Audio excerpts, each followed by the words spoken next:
The Salton Sink is a low-lying area nestled between the San Jacinto Fault Zone to the west and the San Andreas Fault Zone to the east. The Salton Sink itself is an amazing 280 feet below sea level. Even the surface of the sea is 227 feet below sea level. Here in this animation we see the ancient Gulf of California.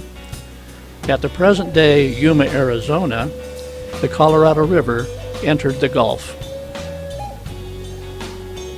During those days, the Gulf of California extended all the way up to the present day Indio, California, which is very near the town of Palm Springs. At the delta of the Colorado River, silt was deposited, and throughout the years that silt closed off the Gulf of California, leaving only a desert lake to the north, which is the present area of the Salton Sea. As years went by, that sea dried up, having no water coming into it. It became once again a bleak desert. But in true form, the Colorado River flowed on. At that point, Yuma, Arizona and the Gulf of California, as now, were some 70 miles apart.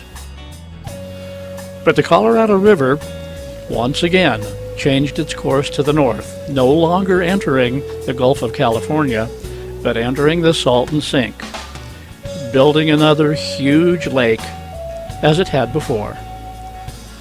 As the lake filled up, it actually began to spill over, and a new channel was dug from that lake, that inland sea, back to the Gulf of California. That lake was called Lake Cahuilla. Once again, the Colorado River shifted, as it did many times in history, flowing back to the south and abandoning the Salton Sink area. Once again, the lake dried up.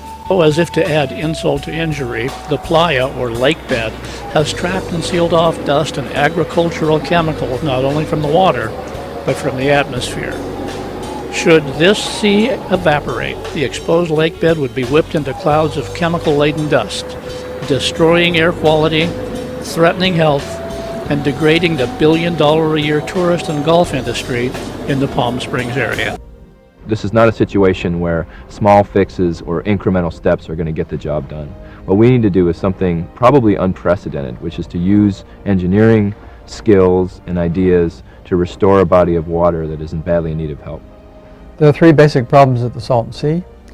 The first is salinity, which is increasing at about a half part per thousand per year and is getting close to the point it's going to eliminate the fish populations. The second would be nutrients. Nutrient inputs from the cities and agriculture have caused excessive algal blooms at the sea, and these directly and indirectly cause fish and wildlife mortality. And the third problem would be lake level fluctuations, which pose both economic problems and also potentially biological problems if the lake levels drop significantly. For nearly a century, a tug-of-war has been fought here between nature and man's efforts to turn this arid desert into an agricultural heartland. Like the sands of the desert that surround us, the balance is constantly shifting. Unlike most inland reservoirs, the Salton Sea does not sustain these crops which surround it. In fact, it is the other way around. The sea owes its life to the constant runoff from neighboring farmlands irrigated with imported Colorado River water. The Salton Sea is a closed body of water with no outlet. Summer temperatures here can reach 128 degrees. Nearly 6 feet of water from this 35-mile-long lake is lost each year through evaporation. Without the inflows from agricultural runoff to replenish it, the Salton Sea would disappear in less than 10 years. Our findings were that a no-action alternative would lead to a minimum $2 billion negative impact on our local economics in terms of a region over a 30-year period.